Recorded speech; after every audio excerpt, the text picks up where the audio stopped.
It's not officially recognised by the Australian health system, but for thousands of families it couldn't be more real.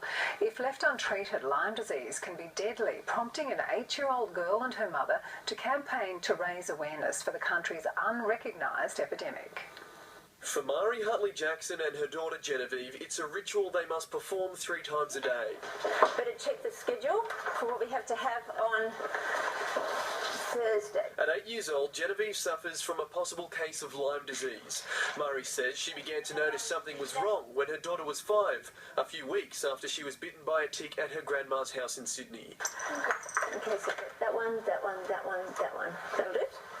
The Jacksons have spent thousands of dollars on drugs and treatments, most of which aren't on the PBS. At times, severe pains in Genevieve's feet mean she can't walk. Sometimes it's in my legs, sometimes it's in my arm, sometimes it's in my neck. It can be really anywhere. She's also experienced temporary blindness and has even stopped breathing. She's been through so much. She's such a brave little thing.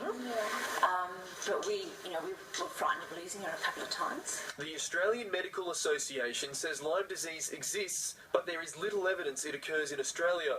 For families managing a possible tick-borne infection, it can make navigating the health system difficult. So we saw like 30 doctors, and it was the 23rd doctor who could help us, and it took us 17 months. The Jacksons want their story to raise awareness for the tick-borne infection, and perhaps one day lead to a more accurate diagnosis of what they say is a hidden epidemic. I hope that the Lyme disease goes away really soon.